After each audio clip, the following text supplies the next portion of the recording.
मंगलकारी श्री हरि का सच्चा नाम ध्याऊं, कार्तिक मास महात्म्य का 7वां अध्याय सुनाऊं। जय श्री कृष्ण। आज हम सभी कार्तिक मास महात्म्य के 7वें अध्याय की कथा श्रवण करेंगे। तो आइए आप सभी अपना ध्यान ठाकुर जी के श्री चरणों में केंद्रित करें और इस पावन कथा का आनंद लें।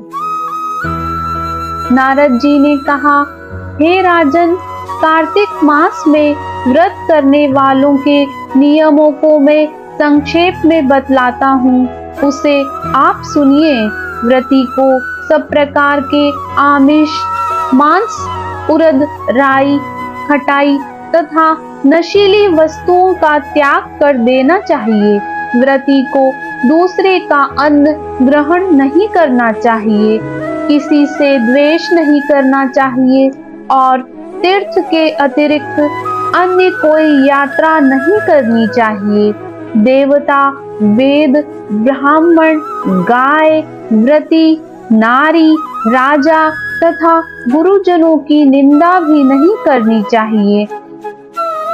व्रती को दाल, तिल, पकवान व दान किया हुआ भोजन ग्रहण नहीं करना चाहिए। किसी की चुगली या निंदा भी नहीं करनी चाहिए। किसी भी जीव का मांस नहीं छूना चाहिए।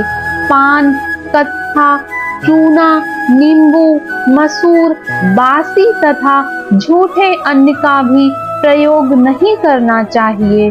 गाय, बकरी तथा भैंस के अतिरिक्त अन्य किसी पशु का दूध नहीं पीना चाहिए।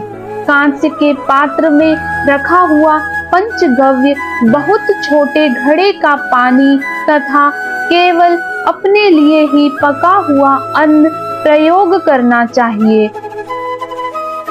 कार्तिक माह का व्रत करने वाले मनुष्य को सदैव ब्रह्मचर्य का पालन करना चाहिए। उसे धरती पर सोना चाहिए और दिन के चौथे पहर में केवल एक बार पत्तल में भोजन करना चाहिए। व्रती कार्तिक माह में केवल नरक चतुर्दशी, जिसे छोटी दिवाली भी कहा जाता है, इस दिन ही शरीर में तेल लगा सकता है। कार्तिक माह में व्रत करने वाले मनुष्य को सिंघाड़ा, प्याज, मट्ठा, गाजर, मूली, काशी फल, लौकी, तरबूज, इन वस्तुओं का प्रयोग बिल्कुल नहीं करना चाहिए। रजस्वला, चांडाल, पापी, म्लेच्छ, पतित, व्रतहीन, ब्राह्मण द्रोही और नास्तिकों से बातचीत नहीं करनी चाहिए। भगवान विष्णु को प्रसन्न करने के लिए अपनी शक्ति के अनुसार चांद्रायण आदि का व्रत करना चाहिए और उपयुक्त नियमों का पालन करना चाहिए। व्रती को प्रतिपदा को कुम्हड़ा, द्वितीया को कटहल, तृतीया को तरुणी स्त्री, चतुर्थी को मूली, पंचमी को बेल, षष्ठी को तरबूज, सप्तमी को आंवला, अष्टमी को नारियल, नवमी को मूली, दशमी को लौकी, एकादशी को परवल, द्वादशी को बैर, त्रयोदशी को मट्ठा, चतुर्दशी को गाजर तथा पूर्णिमा को शाक का प्रयोग नहीं करना चाहिए। रविवार को आंवले का प्रयोग नहीं करना चाहिए। कार्तिक माह में व्रत करने वाला मनुष्य यदि इन शाकों में से किसी शाक का सेवन करना चाहे तो पहले ब्राह्मण को देखकर ग्रहण करे। यही विधान माघ माह के व्रत के लिए भी है। देवोत्थानी एकादशी में पहले कही गई विधि के अनुसार नृत्य, जागरण, गायन, वादन आदि करना चाहिए। इसको विधि पूर्वक करने वाले मनुष्य को देखकर यमदूत ऐसे भाग जाते हैं जैसे सिंह की गर्जना से हाथी भाग जाते हैं। कार्तिक माह का व्रत सभी व्रतों में श्रेष्ठ है।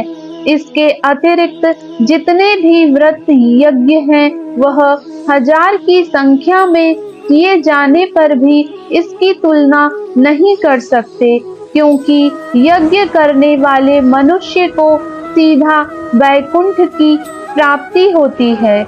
जिस प्रकार राजा की रक्षा उसके अंग रक्षक करते हैं, उसी प्रकार कार्तिक माह का व्रत करने वाले की रक्षा भगवान विष्णु की आज्ञा से इंद्र आदि देवता करते हैं। व्रती मनुष्य जहाँ कहीं भी रहता है वहीं पर उसकी पूजा होती है, उसका यश फैलता है।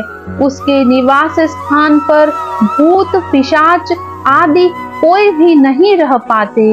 विधि पूर्वक कार्तिक माह का व्रत करने वाले मनुष्यों के पुण्यों का वर्णन करने में ब्रह्मा जी भी असमर्थ हैं। यह व्रत सभी पापों को नष्ट करने वाला, पुत्र पौत्र प्रदान करने वाला और धन धान्य की वृद्धि करने वाला है।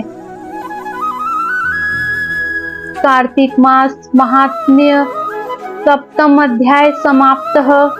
बोलिए कृष्ण कन्हैया लाल की जय।